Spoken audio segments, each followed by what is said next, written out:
Pathfinder challenge your understanding section, and this is the problem. So once all of you please listen carefully.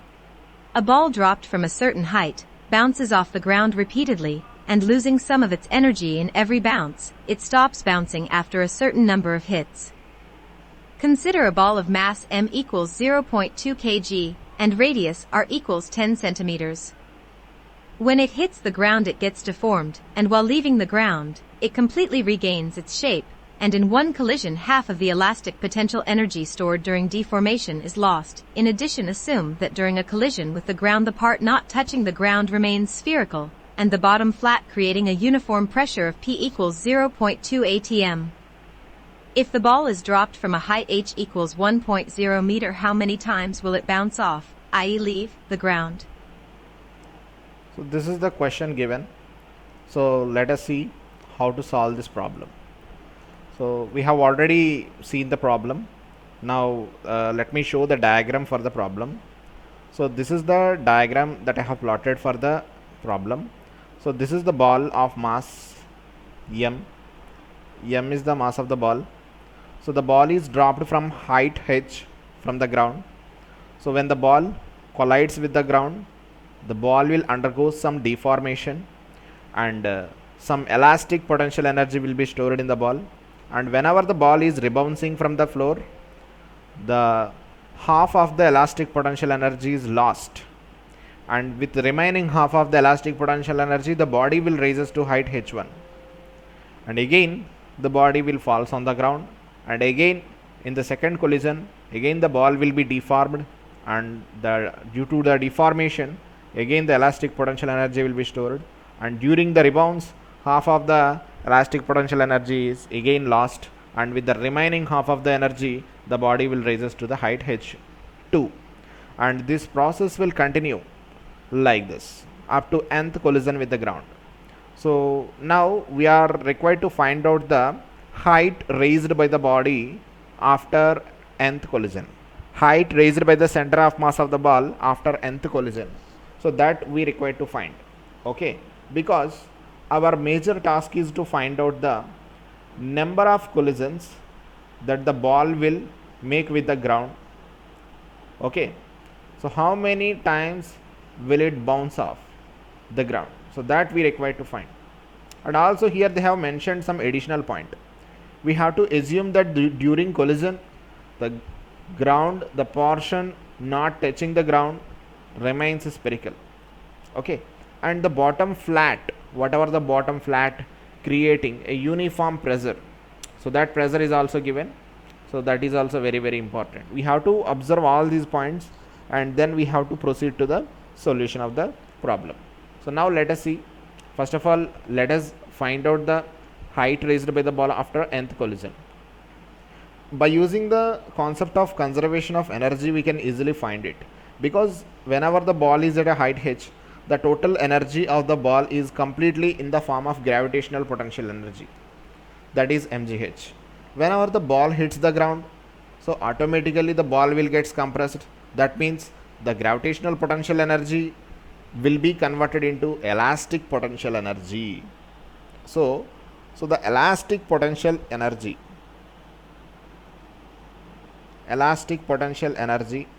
stored in the ball is equal to gravitational potential energy. So that is equal to mgh. So this is the elastic potential energy stored in the ball in the deformation, but half of the energy is lost. Half of the elastic PE is lost.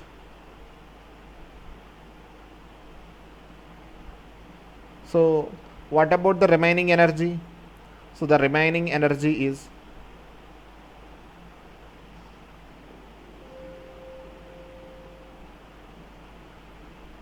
mgh divided by 2.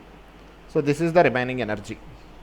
With this energy, the ball will again rebound to the height h1. So we can write like, so this remaining energy is mgh by 2. So then with this energy the ball is again moving to the height h1 from the floor. So that means this energy is completely converting into potential energy. So what we can write? So mg h by 2 is equal to mg h1. So then mg can be cancelled. So whatever the h1 value that we are getting, so that is equal to h by 2. So this is the height raised by the ball after first collision. So height raised by center of mass of ball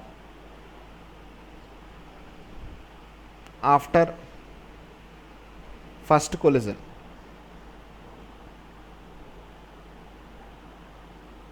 is equal to h by 2. Similarly, we can write the height raised by the ball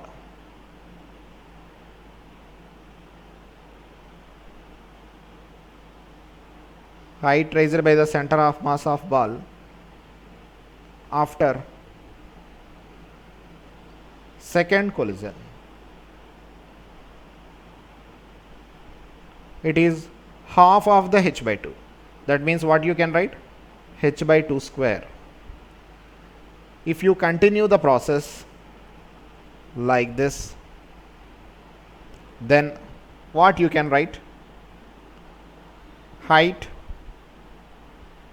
raised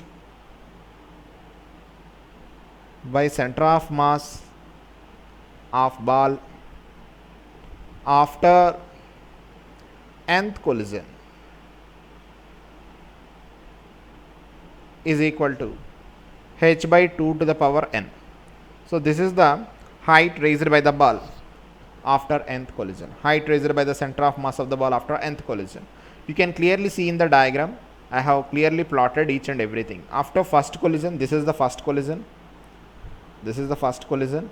After first collision, the ball rebounds to the height h1, and this is the point where the second collision happens. After the second collision, the ball again rebounds to the height h2. Like that, if you continue, and nth collision, so this is the nth collision. After nth collision, the ball raises to the height h by n. So what is the value of h by n that we got? The value of h by n that we got as h by 2 to the power n. So this is the height raised by the ball after nth collision. After nth collision, this is the height raised by the ball. So now we got the height raised by the ball after nth collision. But the thing is, what they are asking, when it hits the ground, it gets deformed. While leaving the ground, it completely regains its shape. And in one collision, half of the elastic potential energy stored during deformation is lost. In addition, we are assuming during a collision with the ground, the part not touching the ground remains spherical, and the bottom flat creating a uniform pressure. So pressure also clearly mentioned. So if the ball dropped from the height h, how many times will it bounce off from the ground? So that we are required to find. So if you observe the data, it is very clear that we have to find a condition so that the ball does not bounce off from the floor. So we are required to find out that condition. So now for that, I am going to take this portion of the diagram, nth collision. Okay, so just see, I am going to get a condition for that. So just wait, I will enlarge this diagram so that you will get a better clarity.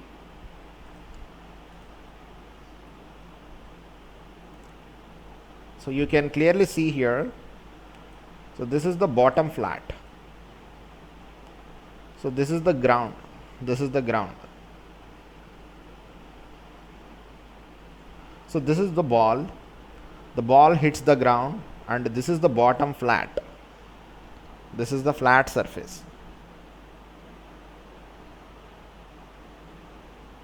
So you can clearly see the center of mass of the ball raises to height h by n after nth collision. After nth collision, the height raised by the center of mass is h by n. And here you can see the r is the deformation produced along the radius. Okay, Along the radial direction, r is the deformation produced. So now we are required to calculate this small r value. So now I am using the pressure formula, because this flat surface creates some pressure. So pressure is equal to force divided by area. So we have to observe one important point. So see here, this is the sphere. Here, this is the flat surface, and there is a force acting on upward direction on this flat surface. This is the flat surface. There is a force acting in upward direction.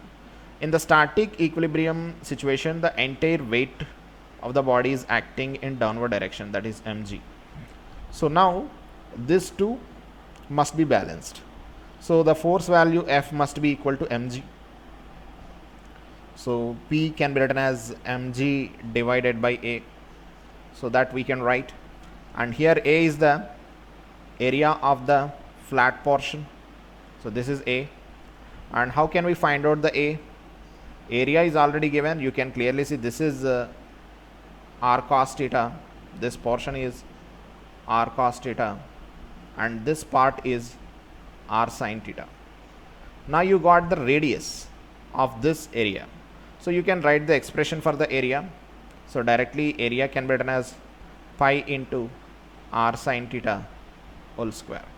So you can directly put the value of area here, and pressure is equal to mg divided by pi into r square into sin square theta.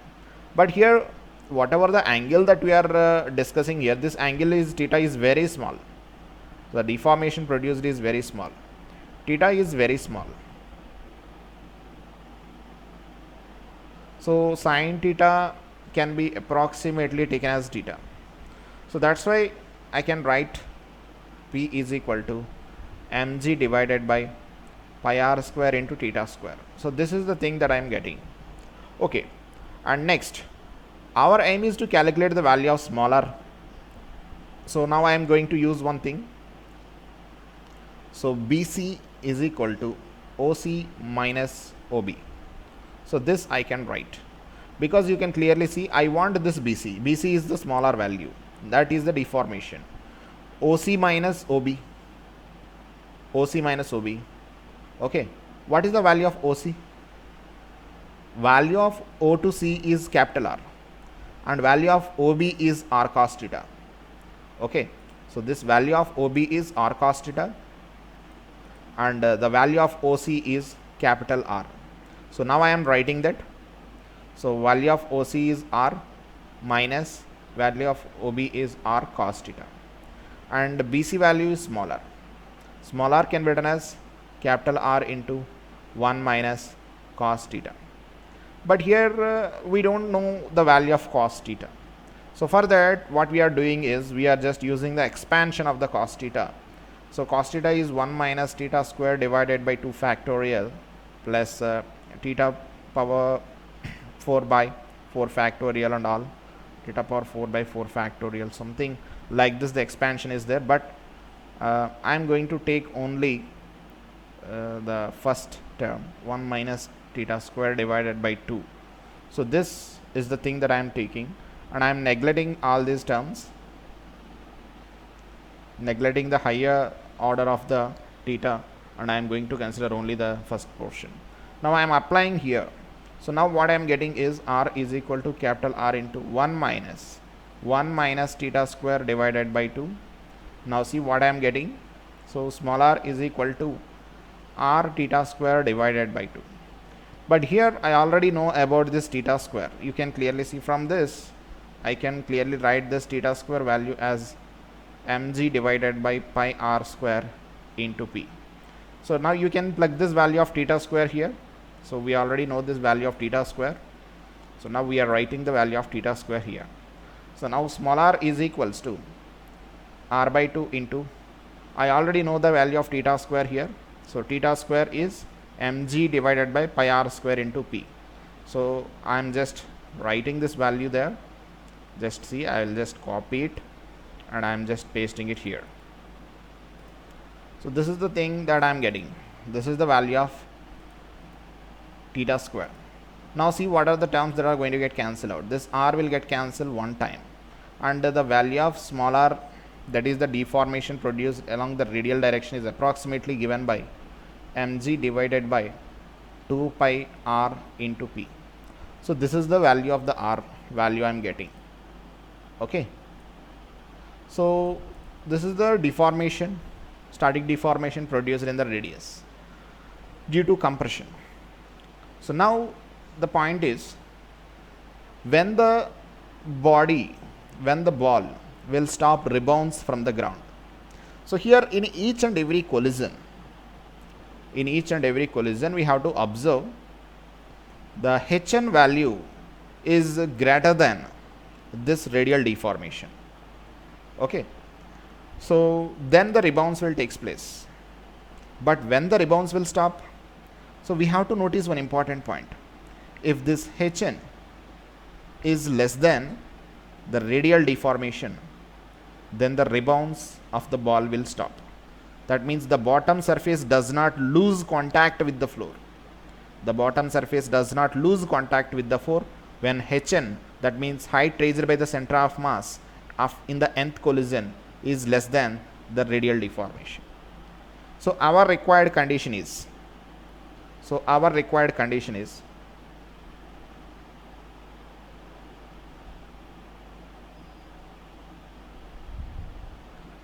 Hn must be greater than or equals to r. So this is our required condition. So now you can see here. So Hn I already computed, that is h by 2n, and radial deformation also already computed, mg divided by 2 pi r into p. Now from this we are required to calculate the n value. So what is the height value given? Just see the height value given. Height value given as that is 1 meter. 1 meter is the height. Pressure is 2 atmosphere. 0.2 atmosphere. R is 10 centimeters. So we are going to put all the values, and m is also given, that is 0.2 kg. So we are going to substitute all the values, and then we have to calculate. Okay, so just see after calculation what we are getting. So now h is given as 1 meter, and m is 0.2. Acceleration due to gravity, let it be 10. 0 into pi into this r value. R value is given as 10 centimeter, I think. Yes, 10 centimeter. We can clearly see here r value is given as 10 centimeter. We have to convert into meter. So what we have to do? We have to multiply with 100 into 10, and pressure is 0.2 atmosphere. So this is the thing, and finally if you calculate the n value, so from this if you calculate the n value, so you are getting 12. So this is the answer for the given problem. Okay, just try to do this, so you can try yourself. So you will get the answer value as 12. So this is the number of times the ball will rebounds before it stops. Okay, and this is the final answer for the problem. So we have to see this. So this is a bit logical problem, and we have to think carefully what happening in the situation. Okay, and this is the solution for the given problem. Thank you for